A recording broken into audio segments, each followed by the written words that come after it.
Relational self generated by caring experience and collaborative autoethnography. I'm Chihiro Suzuki, a Ph.D. student of Osaka Public University, and also am a mother of two children. I'm studying about gender studies and the ethic of care. Before my own autoethnography, I'd like to talk about the ethic of care and the rational ethics. The similarities between the ethic of care and the rational ethics in autoethnography is mentioned by Caroline Ellis. According to Gilligan, the ethic of care is a language of responsibility and an image of a web of relationships. The self-recognition of the ethic of care is relational self, anchored as women's self-recognition. On the other hand, the autonomous self, constructed by the language of rights, cord as men's self-recognition.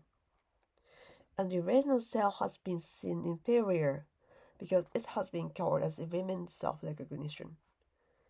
At the time, the ethic of care was criticized for what it called a heterosexist and essentialist perspective. John Citron argued against these criticisms. Understanding the ethics of care on the basis of gender dualism fails to capture its true value. The ethic of care will play an important role in achieving a society in which people care for and help each other. Recently, in Japan, the value of the ethic of care is being re-evaluated. A Japanese leading researcher, Yayo Okano, forwards Toronto's discussion and calling for the need for democratizing care and making democracy centered on care. And more, Michael Swart discussed the ethic of care within the moral emotional theory based on empathy. So, in this presentation, I will focus on empathy for people far from us and discuss the ethic of care and the rational ethics of autoethnography. So, this is my autoethnography. She worked and saved her word about her failed story as an English teacher. In the story, she's about to get married, then have children. It was impossible to tell this complex story in just a few minutes. Moreover, I don't know how to connect the story to this presentation. I'm confused, messy, tangled, and nausea. I have to step away from the PC right now. I pick up Salter's nausea, which I bought yesterday. I'm writing at home, and you're also writing at home. Why are we writing at home? Who forced us to do so?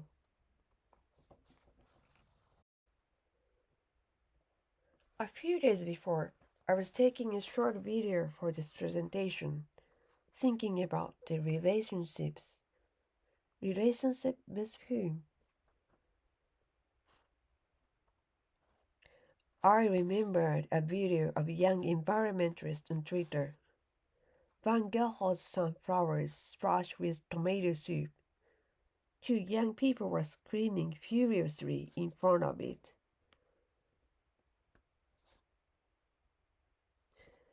The earnest voice of Van Gogh. He fought against his madness and cut off an ear, yet continued to paint until the end of his life. The earnest voices of young environmentalists in front of the painting.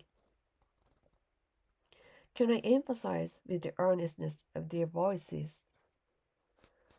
On a tree-shaded bench, far from either of them, I ate 7-Eleven sandwiches.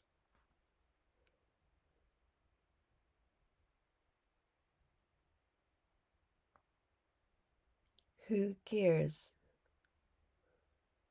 I felt nauseous with myself. In the next class, my professor said that a new translation of nausea was available at the court. So I told him honestly that I had never read Sartre, but he told me that it was a story about a tree, a bomb, and nausea. I have written 3 papers about autoethnography in Japanese. My first autoethnography piece was about Ramburonai, 1995. I tried to describe the process of reading Ramburonai, a well-known layered account work, in a dialogue format, as unsettled eye accounts in my mind. I attempted to represent the process by which a non-experiencer of child sex abuse tried to empathically understand the true voices of those who involved. Another my experience I want to talk about here is ICAE 2022 on July last year.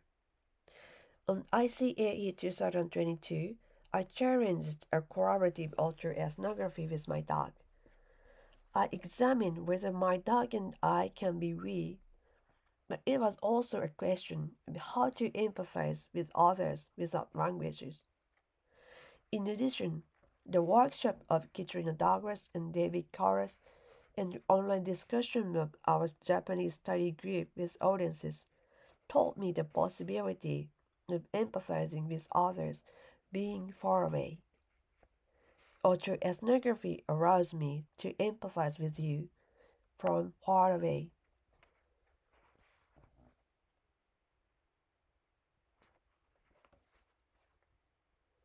He reads books. I also read books. He felt nauseous, and I felt nauseous. He had lunch with a self-study man at a restaurant on Wednesday, but I cooked dinner for my family on Wednesdays. ママ、今日の夕飯何？ちょっと待ってて。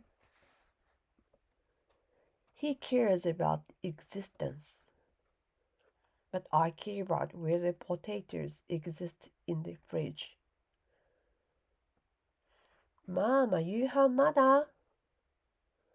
もうわかった、ちょっと待ってて。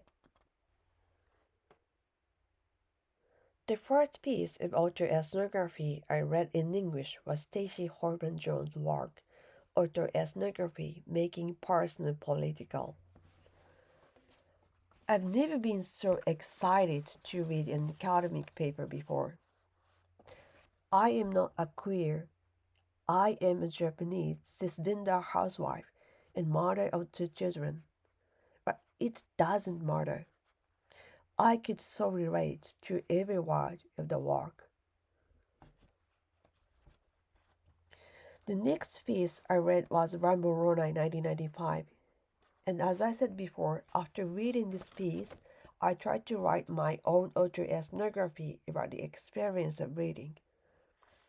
At first, I didn't understand the meaning, but gradually I came up to understand her self-hurt ripping words, and I thought I shouldn't just end up reading objectively.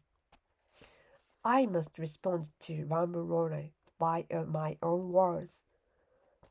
At the time, I was feeling alienated from my academic life in graduate school. Her plexiglass metaphor fit the alienation I was feeling. However, I also felt that I will never understand how to hurt. To simply say that I could empathize with her words would mean that I would deprive her of them. As Spivak said, I can't say I can understand. I want to empathize, but I can't. Minority and majority are related from both. The plurality of myself, I wrote down every reflection of these unsettled I. Every time I reflect on my own inner self, trying to empathize around Moroni, I felt as if I was googling deeper into her wound and deepening her loneliness.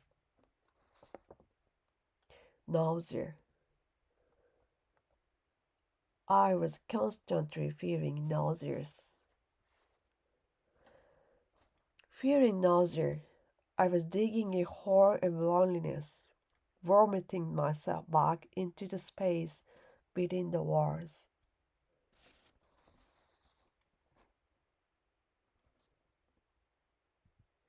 Some time later, I began to study about the ethic of care.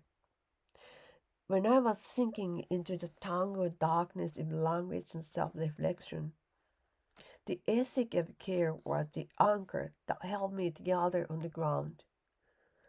Ellis and Lawiki's collaborative autoethnography taught me what relational ethics in autoethnography is. But I must confess, when I first read this piece, I felt a little uncomfortable.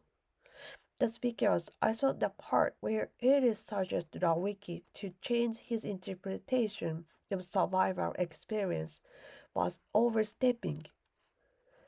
But after learning about relational self and the ethic of care, I understood that's what relational ethics means and true value of the relational ethics in collaborative autoethnography. When I read Van 2 years ago, I tried to empathize by erasing my existence. But in order to empathize with others as I am, I must not erase myself. For if I were to erase myself, the relational ethics between you and me would cease to exist.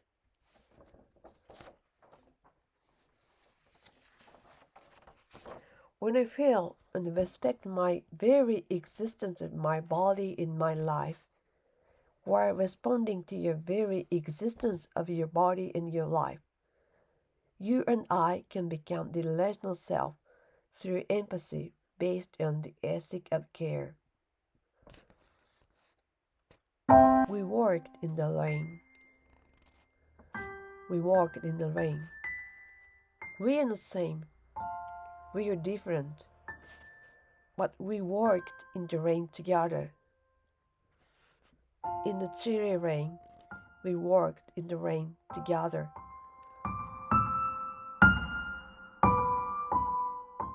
Thank you for listening.